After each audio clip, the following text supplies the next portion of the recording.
এই যে চুলাটা দেখতে পাচ্ছেন কত বছরের পুরানো হবে বলেন তো?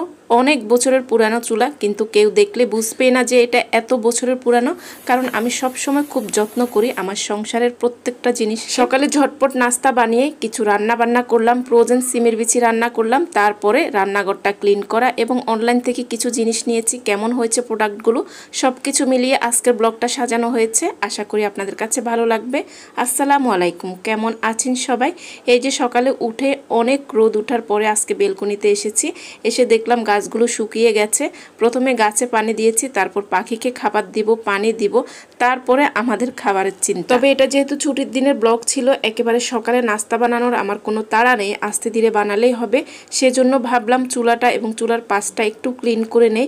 আর চুলাটা যদি ক্লিন না থাকে আমার কাছে রান্না করতে একেবারেই ভালো লাগে না। এই তো চুলাটা আমি প্রথমে ভালো করে মেজে নিয়েছি, এখন একটা কিচেন তাওয়াল ভিজিয়ে ভালো করে মুছে নিচ্ছি।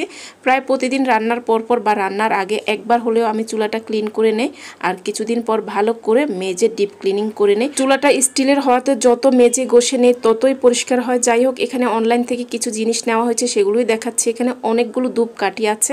আমি কিন্তু রুম স্প্রের জন্য সব সময় আগরবাতি জ্বালিয়ে থাকি রান্নাঘরেও। এবার এই ধূপকাঠিগুলো নিয়েছি, বিভিন্ন ফুলের গ্রান খুবই সুন্দর হয়। আর এখানে কিছু টিপ নেওয়া হয়েছে, যদিও আমি টিপ ব্যবহার করি না, এগুলো গিফটের জন্য নিয়েছি, কারণ এই পেজের প্রত্যেকটা জিনিসের কোয়ালিটি খুবই ভালো। আমি ডেসক্রিপশন বক্সে লিঙ্ক দিব আর স্ক্রিনও দিয়েছি, আপনারা একটু ভিজিট করে দেখতে পারেন। আরও অন্যান্য অনেক প্রোডাক্ট আছে, চাইলে নিতেও পারেন, খুবই ভালো কোয়ালিটি প্রত্যেকটা জিনিস। যাই হোক, রান্নাঘর তো ক্লিন হয়েছে, এখন আমি নাস্তা বানাবো, মানে রুটি করে নেব। সেদ্ধ আটার রুটি বানিয়ে নিচ্ছি। তবে আজকে রান্নার পরপর আমি অনেকগুলো রুটি একসাথে বানিয়ে ফ্রোজেন করে নিয়েছি। কিভাবে করলাম সেটা চাইলে আমার পেজে ভিডিও দেওয়া আছে, রিসেন্টলি দেখে নিতে পারেন। এই তো অল্প করে সেদ্ধ আটার খামির করে এখন প্রত্যেকটা রুটি বানিয়ে নিচ্ছি। আপনারা যারা যারা এই পর্যন্ত দেখছেন কিন্তু ছোট্ট লাইকটা দিতে ভুলে গিয়েছেন, প্লিজ মনে করে লাইক দিবেন, ভালো লাগলে একটা কমেন্ট করে জানাতে ভুলবেন না। আর যারা আমার পেজটি ফলো দেন নাই অবশ্যই ফলো দিবেন। যারা আমার ইউটিউব চ্যানেল থেকে দেখছেন চ্যানেলটি সাবস্ক্রাইব করে রাখতে ভুলবেন না। এই তো রুটিগুলো বানিয়ে একে একে সেকেও নিচ্ছি, আর দেখুন প্রত্যেকটা রুটি কতটা ফুলকো হচ্ছে। আর খুব শর্টকাট আজকের নাস্তাটা সেরে নিচ্ছি, মানে শুধু রুটিগুলো বানিয়ে নিয়েছি, আর আগের দিনের পেঁপে ডাল রান্না করা ছিল সেটা দিয়ে আজকের নাস্তার কাজটা সারিয়ে নিচ্ছি। আর নাস্তা খেয়ে চা খেয়ে এখন চলে আসলাম রান্নার কাজে।